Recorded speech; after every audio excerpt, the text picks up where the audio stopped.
Operation सिंदूर के बाद पाकिस्तान के आर्मी चीफ आसिम मुनीर ने भारत को एक बार फिर गीदड़ भभकी दी है। अमेरिका में बयान देते हुए मुनीर ने परमाणु हमले की धमकी दी और कहा कि अगर पाकिस्तान डूबा तो आधी दुनिया को अपने साथ ले जाएगा। उन्होंने भारत को चेतावनी दी कि सिंधु नदी भारतीयों की निजी संपत्ति नहीं है और अगर उस पर बांध बनाया गया तो पाकिस्तान 10 मिसाइलों से हमला कर उसे तबाह कर देगा। मुनीर ने कहा कि हमारे पास मिसाइलों की कमी नहीं है।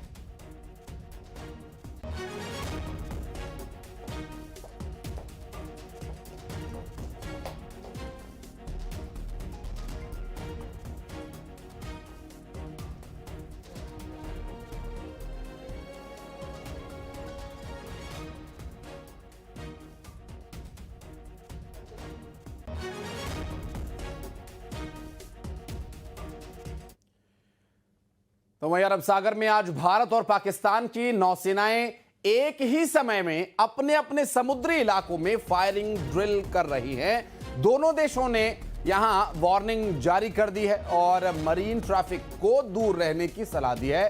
भारत की तरफ से ओखा, पोरबंदर और मोरमुगाओ के पास 11 से 13 अगस्त तक ड्रिल होगी, जबकि पाकिस्तान ने 11 अगस्त सुबह 4 बजे से लेकर 12 अगस्त शाम 4 बजे तक का समय तय किया है। ऑपरेशन सिंदूर के बाद ऐसा पहली बार है जब दोनों देशों की नौसेनाएं इस तरह से आमने सामने की तैयारी में दिखाई दे रही हैं और ये तैयारी दरअसल एक तरह का अभ्यास के साथ साथ शक्ति प्रदर्शन भी है। भारतीय नौसेना जो सशक्त है, दुनिया की किसी भी ताकत से लड़ने के लिए अपने साहस और शौर्य के साथ अपने आधुनिक हथियारों, आईएनएस और तमाम तरह के जो इक्विपमेंट्स भारत के नौसेना के पास मौजूद हैं, चाहे वो सबमरीन्स हों या फिर मिसाइल्स, इन सभी का इस्तेमाल कर भारत अपनी समुद्री सीमाओं की रक्षा करने में सक्षम तो है ही,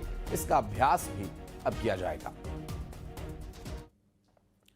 और कांग्रेस सांसद के सी वेणुगोपाल ने एयर इंडिया की फ्लाइट AI 2455 में हुई घटना पर खुलासा किया। तिरुवनंतपुरम से दिल्ली के लिए उड़ान भरने वाली इस फ्लाइट में के सी वेणुगोपाल समेत कई सांसद और अन्य सैकड़ों यात्री मौजूद थे।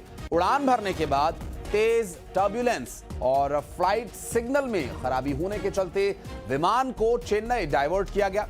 पहले लैंडिंग प्रयास में रनवे पर दूसरा विमान मौजूद होने की वजह से कैप्टन ने तुरंत प्लेन को टेक ऑफ की पोजीशन में ले लिया, जिससे बड़ा हादसा होने से टल गया। दरअसल एयर इंडिया ने बयान जारी कर कहा कि तकनीकी समस्या और रास्ते में मौसम की स्थिति के चलते फ्लाइट को चेन्नई डाइवर्ट किया गया। विमान सुरक्षित उतरा और यात्रियों के लिए वैकल्पिक यात्रा की व्यवस्था भी की जा रही है। दरअसल कंपनी ने कहा कि यात्रियों और क्रू की सुरक्षा उनकी सर्वोच्च प्राथमिकता है।